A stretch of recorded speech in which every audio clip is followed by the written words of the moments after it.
Hey guys, so as you saw me showing you the bunny earlier, I just want to go ahead and show you how important thickness is with cakes. We've talked about it before, but I wanted to go through this cake particularly because if a lot of you are going to make it at Easter, I thought it would be really nice to go through and explain the thicknesses to you. So first of all, you can see with the feet, you can see that it's quite thick to make the base, maybe 4 millimeters or something like that. And then I've hand rolled the pads to make them really thick so that they stand off the cake and give that really cool three-dimensional look. It's really important to make those nice and thick so that they stand higher than everything else as they would on the bunny. So then if you take a look at the bunny's, I don't know what you call this, it's kind of like its cheeks, I guess, and its nose. You can see that the nose sits higher than the cheeks, but you can also see that the cheeks are really nice and fat. And the reason being is so that they really stand off the cake and gives that cool three-dimensional look. Another little cool trick to show you is if you're wanting to attach pipe cleaners to anything, I like to create a little hook. Can you see that? I just bend the end over and then I place it in the cake and I push it down. And that means that when you're carrying the cake around, it doesn't blow, they don't blow off it or slide off it or anything like that. So turning this around, you can also see that the nose is really nice and thick, so it sits out higher than the cheeks. And then let's have a look at the eyes and eyelashes.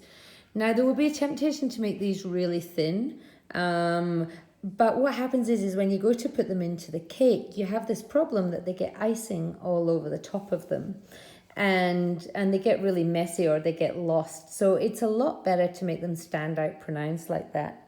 Another little trick I wanted to show you is when you only have one eyelash, I actually just rolled one sausage, I flattened it at this end, and then at the other end I put a little cut in it. You can see the cut in the middle there.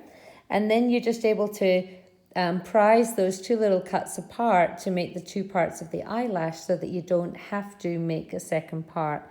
It does make these ends a little bit sharp when you cut it, so then I just go with my finger and I blunt them down to give that cool rounded look. All right, lastly, let's have a look at the ears. You can see with this first ear, I have made them nice and thick, the bottoms of the ears. You can see there, they're probably the same as the feet, about 3 or 4 millimeters thick. But then I've made this center part a lot thinner for the pink so that it sits lower. There's a really good reason for doing that, and that's because of the ear over this side. You can see that this ear is turned over. So you want to give the perception that the ear was up this way and now it's being turned over. And so in order to do that, it needs to be thicker than the things that are underneath it. So you can see you've got the thickness, the thin, and then this is the thickest part turned over at the top.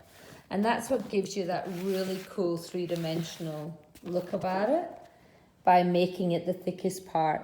And it looks much more believable than if we just cut it all in one piece and put the pink on it. So I hope that makes sense to you all. Also with the carrots, the way I did the carrots was I rolled them into a long sausage and flattened them.